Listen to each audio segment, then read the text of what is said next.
A video of a black Baton Rouge activist eviscerating a white school board member for online shopping during a meeting about renaming a school named after slave owner Robert E. Lee has gone viral. Gary Chambers, who was a candidate for the Louisiana State Senate last year, tore into Connie Bernard at the meeting on Thursday. He'd taken a photograph of Connie online shopping on her laptop while others spoke. She'd defended the school's name despite Lee's history as a prolific slave owner, and told people to learn more about him. Chambers said when he got to the microphone, "I had intended to get up here and talk about how racist Robert E. Lee was, but I'm gonna talk about you, Connie. Sitting over there shopping while we're talking about Robert E. Lee. This is a picture of you shopping while we're talking about racism in history in this country. Because you don't give a damn and it's clear." Bernard got up and left the room without saying anything. In his speech, Chambers fumed, "You're sitting over there shopping while we're talking about Robert E. Lee.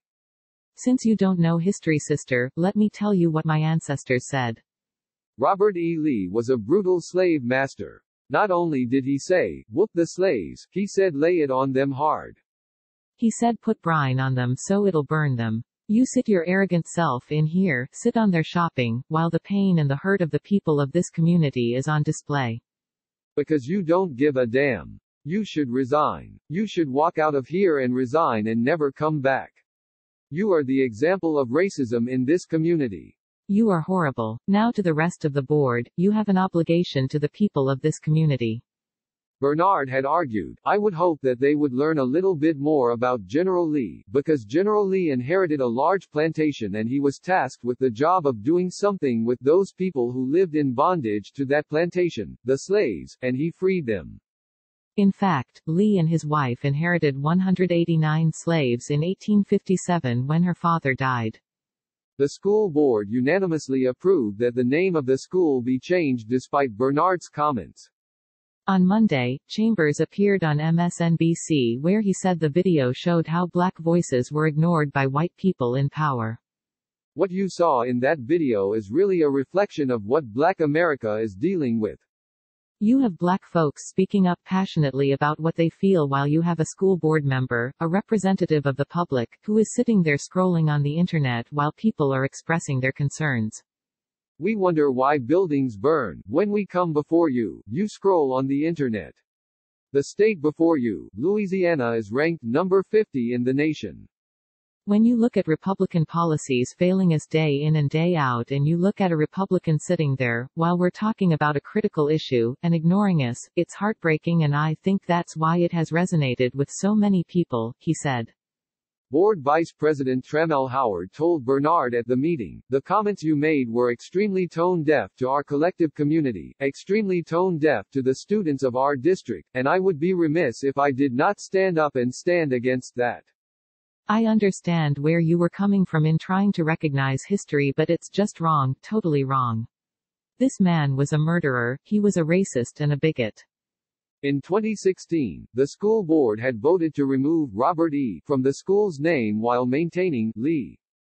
Bernard was one of 5 board members who voted to maintain the name at that time, which was attributed to the strongly held feelings of her constituents.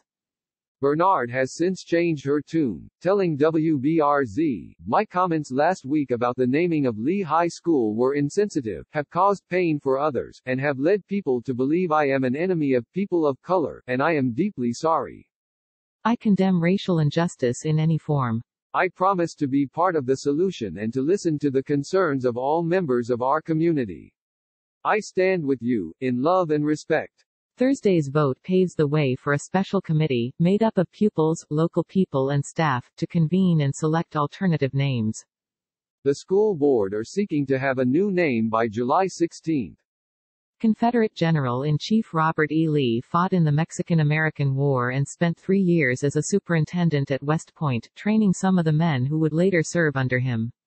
He owned slaves from the age of 22, when he inherited several families after the death of his mother Ann Lee. In 1857, his father-in-law left him 189 slaves who worked on the estates of Arlington, White House, and Romancoke.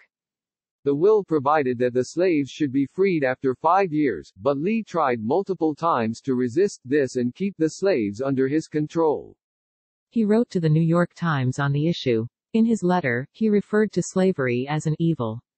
He went on, however, I think it however a greater evil to the white man than to the black race, and while my feelings are strongly enlisted in behalf of the latter, my sympathies are more strong for the former. The blacks are immeasurably better off here than in Africa, morally, socially and physically. The painful discipline they are undergoing is necessary for their instruction as a race, and I hope will prepare and lead them to better things.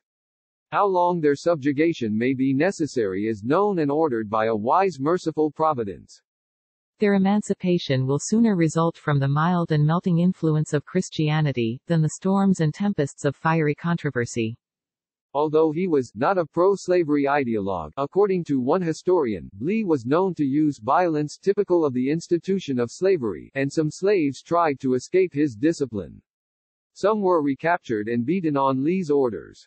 He did not finally free the slaves until 3 days before Abraham Lincoln's Emancipation Proclamation would have done so anyway. Lincoln had offered Lee the command of Union forces in 1861, but Lee defected instead and became a general in the Confederate Army. Lee's Army of Northern Virginia did battle with Grant's Federal troops in some of the defining battles of the war, which ended with Lee's surrender at Appomattox Courthouse in 1865. Lee died in 1870.